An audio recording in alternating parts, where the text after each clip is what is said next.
IMF का real estate sector में tax वसूली और चोरी रोकने का मुतालिबा। पाकिस्तान ने रियल एस्टेट रेगुलेटरी अथॉरिटी फाल करने की यकीन दहानी करा दी। Real estate regulatory authority property की गलत मालियत जाहिर करने पर सजाएं और जुर्माने कर सकेगी।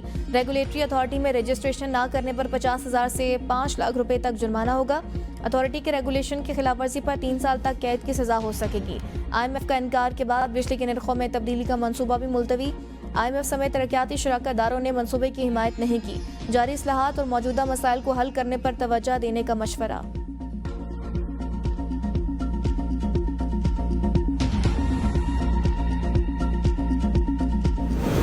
मजीद बिजली नहीं खरीदेंगे, हुकूमत ने शराकतदारों को आगाह कर दिया। विफाक वज़ीर तवानाई अवैस लगारी ने इजलास से खिताब में कहा, IPPs के साथ मुज़ाकरात आज़ाद, मुनसिफाना और शफाफ अंदाज में किए जा रहे हैं। IPPs के पास मुज़ाकरात ना करने या सालिसी और फ्रांसिक ऑडिट कराने का ऑप्शन है। विफाकी वज़ीर ने वफ्द को बिजली तकसीमकार कंपनियों के निजगारी और गवर्नेंस को बेहतर करने के इक़दाम से आगाह किया। शुरका ने पावर डिवीजन की जानिब से शुरू की गई इस्लाहात को सराहा। तरक्याती शराकतदारों ने इस्लाहात में ताउन का यकीन दिलाया। मुस्तफा आमिर कत्ल केस में कराची सिटी कोर्ट ने मुलजिम शराज की 164 के तहत बयान की दरख्वास्त मुस्तरद कर दी। अदालत ने कहा, इस पर दबाव डालकर बयान रिकॉर्ड करवाया जा रहा है। शराज ने कहा था, एतराफ़ी बयान के लिए उस पर दबाव डाला जा रहा है। कहा गया, एतराफ़ करोगे तो कम सज़ा मिलेगी। मैं इस केस का गवाह हूँ। मेरे सामने अरमगान ने मुस्तफ़ा को कत्ल किया। जिन हालात में कत्ल हुआ, मैं मुस्तफ़ा को बचाने के लिए कुछ नहीं कर सकता था। मुलजिम अरमगान से मिलने वाले असलहा की तहकीकात कराने का फैसला CTD तहकीकात करेगा। या अरमगान के पास गैर कानूनी असलहा कहाँ से आया? माजी में ममनू असलहा की स्मगलिंग में मुलविस गिरफ्तार मुलजिमान से भी तहकीकात की जाएंगी। मुलजिम अरमगान के घर से छापे के दौरान अमरीकी साख्ता स्नाइपर गन समेत MP गन और राइफल भी मिली थी। मुलजिम से sniper, MP gun, rifle 9mm की 2700 से ज़ायद गोलियां भी बरामद हुई थी। बोट बेसन शहरी तशद्दुद केस के मुलजिम शाहज़ैन मरी को कई रोज बाद भी गिरफ्तार ना किया जा सका। DIG साउथ ने फरार मुलजिमान की गिरफ्तारी के लिए IG सिंध को खत लिख दिया। खत में मुलजिमान की गिरफ्तारी के लिए बलूचिस्तान हुकूमत से राबते की दरख्वास्त की गई। मरकजी मुलजिम शाहज़ैन मरी और साथी बलूचिस्तान के शहर कोलू फरार।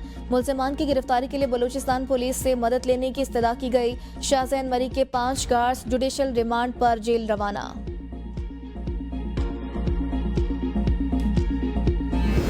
सेक्शन 94 का इतलाक उन पर होगा जो आर्मी एक्ट के ताबे हैं। इंसदादे दहशतगर्दी अदालत के फैसले के बाद मुलजिमान आर्मी एक्ट के ताबे हो गए। इंसदादे दहशतगर्दी अदालत कमांडिंग ऑफिसर की दरख्वास्त को मुस्तरद भी कर सकती है। जस्टिस जमाल मंदोखेल के सिविलियंस के मिलिट्री ट्रायल के खिलाफ इंट्रा कोर्ट अपील पर समात में रिमार्क्स। वकील फैसल सदीकी ने कहा, मुलजमान की हवालगी के वक्त जुर्म का तयन नहीं हुआ था। सेक्शन 94 के लामहदूद सवाबदीदी इख्तियारात को भी चैलेंज किया गया है। मुलजिमान की मिलिट्री हवालगी का फैसला करने वाले अफसर का इख्तियार लामहदूद है। इस मुल्क में वज़ीर आज़म का इख्तियार भी लामहदूद नहीं। जस्टिस हसन अजहर रिजवी ने इस्तफसार किया कि क्या पुलिस की तफ्तीश कम और मिलिट्री की तेज थी? क्या मुलजिमान की हवालगी के वक्त मवाद मौजूद था?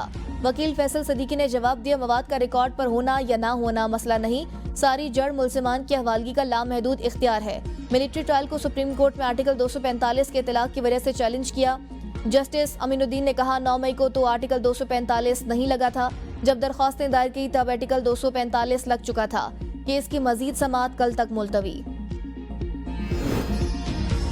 PTI का अपोजिशन अलायंस भी अंदरूनी इख्तिलाफात की नजर हो गया। अपोजिशन अलायंस में असद कैसर के लीड करने पर अली अमीन ग्रुप के तहफ़्फ़ुज़ात, वज़ीर आला खैबर पख्तूनख्वा के तहफ़्फ़ुज़ात के बायस जमीयत उलमा इस्लाम ने भी ताहाल बाकायदा इत्तेहाद में शमूलियत ना की। असद कैसर के सिंध की सियासी जमातों से राबते करने पर गंडापुर ने भी मुलाकातों का फैसला किया। गंडापुर ने पीर पगारा समेत सिंध की दीगर जमातों से मिलने का प्लान तश्कील दिया था। आखिरी वक्त में प्लान में तब्दीली की वजह से ताहाल अली अमीन मुलाकात ना कर सके। खैबर पख्तूनख्वा हुकूमत ने 625 तरक्याती मंसूबों की कारकर्दगी रिपोर्ट जारी कर दी। रिपोर्ट में 1 साल के दौरान 25 मुख्तलिफ शोबों के 25 नुमाया मंसूबों का जिक्र। मुशीर इत्तलात बैरिस्टर सैफ कहते हैं, मरियम नवाज अपनी जाती तशहीर से निकलकर अली अमीन की तरह अवामी फलाह का सोचें। फॉर्म 45 और फॉर्म 47 के वज़ीर आला में यही फर्क होता है। अली अमीन हकीकी मानों में अवाम की खिदमत कर रहे हैं। साल में 365 दिन खैबर पख्तूनख्वा हुकूमत ने 625 मंसूबे शुरू कर दिए। 1 साल में 685 बार तो वज़ीर आला दफ्तर नहीं आया। ये मंसूबे मौकिलात ने शुरू करवा दिए। गंडापुर सरकार के ये मंसूबे 1 अरब दरख्तों की तरह होंगी। वजीर इत्तलात पंजाब असमा बुखारी का बैरिस्टर सैफ के बयान पर रद्द-ए-अमल, कहा झूठ की भी हद होती है। खैबर पख्तूनख्वा कारकर्दगी में नहीं, लाकानूनियत, दहशतगर्दी और करप्शन में सबकत ले रहा है। अल यमीन की तरजीहात में सूबे के गरीब अवाम नहीं, अडियाला का कैदी है।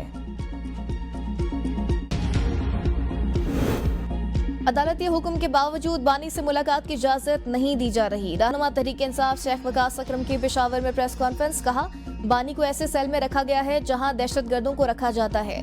बानी पीटीआई मजबूत आसाब के मालिक है, वो इस किस्म के हथकंडों से टूट नहीं सकते। पीटीआई की आदत को झूठे मुकदमात में जेलों में रखा गया। हम कई बार अदालत में भी जा चुके हैं। कैदी को अपने वकला, रुफका और खानदान के लोगों से मिलने का हक कानून देता है। अदालती अहकामात हवा में उड़ाए जा रहे हैं।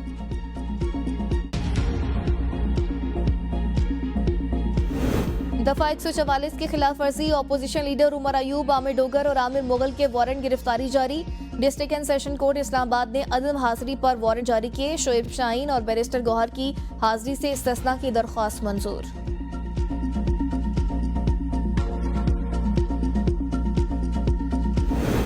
टॉप ब्यूरोक्रेसी के लिए अच्छी खबर, हाई पावर सिलेक्शन बोर्ड का इजलास रवा हफ्ते बुलाए जाने का इम्कान। वजीर आजम के ज़ेर सदारत हाई पावर सिलेक्शन बोर्ड का इजलास 5 या 6 मार्च को मुतवक्के।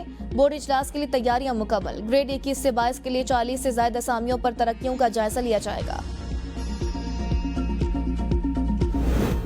खानेवाल पुलिस ने 3 रोज कबल अगवा होने वाली नई नवेली दुल्हन को झंग से बाजियाब करा लिया। मुल्जिमान ने शादी की तकरीब से दुल्हन को अगवा किया था। मरकजी मुल्जिमान भी गिरफ्तार।